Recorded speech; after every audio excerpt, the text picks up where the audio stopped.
আমি যেই জন্য ছাদে এসেছি মূলত এই যে দেখুন এই জিনিসটা নেয়ার জন্য। এটা কি সবাই দেখতে পাচ্ছেন, শশা হয়েছে আমার ছাদে। আমি ভাবলাম যে একটু আসি বিকালবেলা, শশাটা নিয়ে যাব, আপনাদের সাথে শেয়ার করব, একটা ব্লগ ভিডিও শেয়ার করে ফেলি।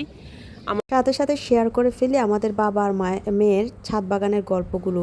আসলে এই গাছগুলো দেখতে পাচ্ছেন না, এগুলো কিন্তু অনেক কষ্টের শ্রম, অনেক কষ্ট করে এই গাছগুলো এই সবজিগুলো করতে হয়। আর করার পরে যখন এই ফ্রেশ ফ্রেশ সবজিগুলো খাই তখন কিন্তু আর এই কষ্টের কথা মনে থাকে না। আমার বাবা আর্মি পার্সন ছিল, রিটায়ার্ড হওয়ার পর থেকেই ছাদে এভাবে গাছ লাগানো শুরু করেছে।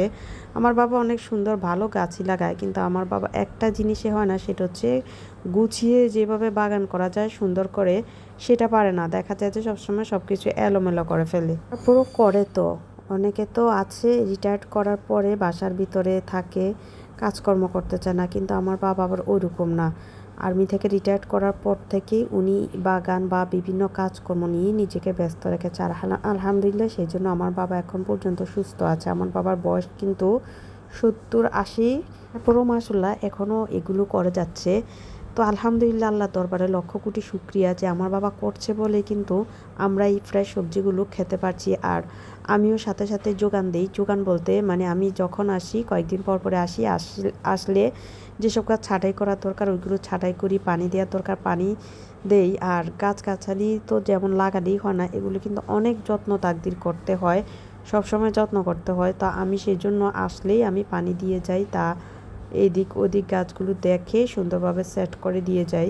আগে এই বালতিগুলো দেখছেন না, অনেকগুলো বালতি দেখেন, অনেকগুলো বালতি আছে। এই বালতিগুলোতে টমেটো গাছ বা ঢেঁড়স গাছ লাগিয়েছিল, অনেক হয়েছে। তো এখন আর এইবার সম্ভব হয় নাই যে বালতিগুলোতে মাটি ভরে আবার এত গাছ লাগানো সম্ভব হয় নাই। সেই জন্য ওই যে এখানে অনেকগুলো মাটি ফেলে রেখেছে, তো ওই মাটিতেই মোটামুটি এগুলো নিজে নিজেই বেশিরভাগ হয়। আমরা যদি আসতেও না পারি, যত্ন করতেও না পারি, নিজে নিজেই এসব হয়ে থাকে। এই যে আমি মিষ্টি কুমড়া বাছা থেকে কিন্তু এত মিষ্টি কুমড়া হয়েছে। শসা গাছগুলোও বিচি ফেলছে, বীজ দিয়েছে, বীজ থেকে কিন্তু সুন্দর শসা গাছ হয়েছে। আর যাই হয় 2-4টা শসা হয়, আমরা কিন্তু নিয়ে খেতে পারি, ভালোই লাগে। সব সময় আমাদের ছাদে কিন্তু 12 মাসই কোনো না কোনো সবজি, কোনো না কোনো গাছ গাছালি এগুলো থাকেই। আর এগুলো থেকে আমরা সব সময় কোনো না কোনো কিছু খেতে পারি। শাক বলেন সবজি বলেন, মানে ছাদ থেকে নিয়ে মোটামুটি আমাদের সংসার চলে যায়। কারণ বেশিরভাগ তো এখন ছোট সংসার, আর অত শাক সবজি এখন বাচ্চারা খেতে চায় না। সেই জন্য যতটুকু নেয় এগুলো দিয়ে কিন্তু আমাদের চলে যায়, এত কিনতে হয় না। আলহামদুলিল্লাহ আমাদের ছাদটা কিন্তু বিশাল বড়। এই যে একটা সাইডে শুধু সবজি গাছগুলো কিছু গাছগাছালি উঠে আছে, আর একটা সাইড কিন্তু পুরো খালি।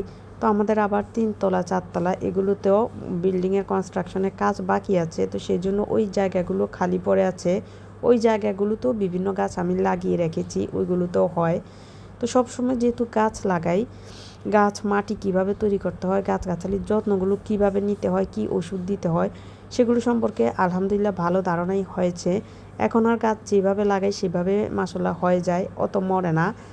এই যে কিচেন ওয়েস্টগুলো দিলে, কিচেন ওয়েস্টে কিন্তু গাছ সুন্দর হয়। অনেক সময় এতটা মাটিও প্রয়োজন হয় না। বাসা বাড়িতে যারা থাকেন তাদের তো মাটির অভাব, দেখা যায় যে মাটি পাওয়া যায় না, কিন্তু কিচেন ওয়েস্টে যদি ব্যবহার করেন তাহলে কিন্তু ওইরকম বেশি একটা মাটি দিতে হয় না। অল্প মাটি দিয়ে কিচেন ওয়েস্টে গাছ লাগালেও কিন্তু গাছ অনেক ভালো হয়, ভালো বৃদ্ধি পায়। যে দেখুন মাশাআল্লাহ কি সুন্দর একটা মিষ্টি কুমড়া হচ্ছে। এই মিষ্টি কুমড়াটা কিন্তু বড় হবে, দেখবেন এটা ভালো জায়গাতে হয়েছে, নিজে নিজে হয়েছে, এটা বড় হলে খাওয়া যাবে। তো এই যে বললাম না, এরকম টুকটাক সবজি নিয়ে ভালোই খেতে পারি। আমার গাছ অনেক সময় আমার বাবা লাগায়, আমি এসে দেখাশোনা করি, পানি দিই, সবজি নিয়ে যাই। আবার অনেক সময় আমি লাগাই, তাও বাবা এসে, আমি না থাকলে বাবা এসে পানি দিয়ে যায়। এভাবে আমাদের বাবার মেয়ের ভালোই ছাদ বাগানটা চলতেছে, আর এখান থেকে নিয়ে আমরা ভালোই খেতে পারছি সব কিছু। তো এটার জন্য অনেক ভালো একটা সুবিধা আমাদের। তো আজকে দেখুন আপনাদের সাথে আমি যেগুলো আছে আমার বাগানে এগুলো আমি শেয়ার করলাম। ফ্রেশ জিনিস খেতে যে কি একটা আনন্দ, কি মানে তুলে নিতেও নিজের গাছের একটা একটা জিনিসেই হোক, দেখবেন যাদের বাগান আছে তারা অবশ্যই জিনিসটা ফিল করেন। সেটা হোক পুঁই শাক বা খুব কমন একটা জিনিস হোক, কিন্তু ওইটা আপনি আপনার গাছ থেকে নিয়ে যাচ্ছেন, রান্না করে খাচ্ছেন, ওইটাই হচ্ছে আপনার কাছে অনেক বেশি স্বাদ লাগবে, অনেক বেশি শান্তিও লাগবে।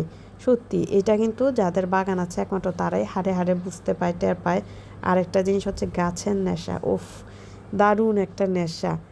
ওরে বাবারে, এই গাছের নেশা একবার যাকে ধরে, যতই গাছ থাকুক শুধু গাছ লাগাতে ইচ্ছা করে, গাছের কাছে আসতে ইচ্ছা করে, গাছালিগুলোর এটা কি হয়েছে ওইটা কি হয়েছে মানে এগুলো দেখতে ইচ্ছা করে। তো আমার এই সাইডটা আমি আগেও শেয়ার করেছি, অনেকগুলো ভিডিওতে আছে, আপনারা দেখেছেন। আজকেও আবারও আমি একটু দেখিয়ে নিচ্ছি, যেহেতু আসছি সব কিছুই। এই যে দেখুন লেবু, ছাদের লেবু থাকার সুবিধা কিন্তু অনেক। এই লেবুগুলো থাকলে যখন ইচ্ছে হয় খাওয়ার জন্য নেওয়া যায়, শরবত বলেন আর যেটার সাথে খুশি বলেন, মুখের রুচির জন্য কিন্তু লেবু অনেক বেশি ভালো লাগে। তো যেটার জন্য বলেন আমরা ছাদ থেকে সাথে সাথে পেরে নিয়ে খেতে পারি। এই সুবিধাগুলো কিন্তু থাকে, যে গাছে যাদের গাছ আছে ছাদে তাদের জন্য এই সুবিধাগুলো একদম থাকে।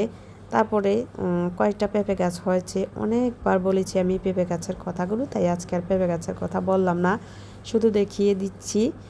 দেখে আপনারা যারা ভিডিও দেখেন দেখলেই বুঝতে পারবেন আমার ছাদ বাগানের এগুলো আমি সব ভিডিওতেই মোটামুটি আছে, অনেকগুলো ভিডিও আছে আমি শেয়ার করি। তো এই যে আলহামদুলিল্লাহ অনেক সুন্দর পেঁপেগুলো হচ্ছে, একটা পেঁপে পাকার পর্যায়ে মানে পাকছে, পাকলে আমরা নিয়ে খেতে পারবো সেই অপেক্ষাতে আছি। কারণ পেঁপে গাছগুলো তো বলেছিলাম আগে নিজেই উঠেছে, আমি কিন্তু চারা দেই নাই, কিন্তু চারা ওঠার পরে বালতিতে এনে আমি লাগিয়েছি। এই গাছগুলো মূলত আমি লাগিয়েছি। আমার সবাই না করেছিল যে এগুলো হবে না, এতটুকু জায়গা, ছোট্ট একটা জায়গা তো হবে না বলছিল, কিন্তু আমি আমার বিশ্বাস থেকে আমি এগুলো লাগিয়েছি যে হবে। তো মাশাআল্লাহ হয়েছে। কাঁচা পেঁপেও নিয়ে তরকারির সাথে রান্না করা যায়, সবজি রান্না করা যায়। আবার পাকছে একটা পেঁপে দেখলেন তো, এই পাকলেও আমরা খেতে পারবো। তো এখানে পুরোটা ছাদে যে মিষ্টি কুমড়াগুলো পাতাগুলো হয়ে আছে এগুলো কিন্তু নিজেই উঠেছে, বেশিরভাগ নিজেই উঠেছে। তো আবার এর মাঝখানে কিন্তু শশা গাছ আছে। এই যে দেখুন মিষ্টি কুমড়া শশা গাছ কিন্তু মিশে গেছে, মনে হয় যেন একই রকম, কিন্তু না, মিষ্টি কুমড়া এক আর শশা গাছ এক, দুইটা গাছই আছে এখানে। তো এই যে আমার ছাদ বাগানের প্রায় শেষ পর্যায়ে আমি চলে এসেছি। সবাই অবশ্যই কমেন্টস করে জানাবেন কেমন হয়েছে, আমার ভিডিওটা কেমন লাগেছে আমাদের বাবা মায়ের।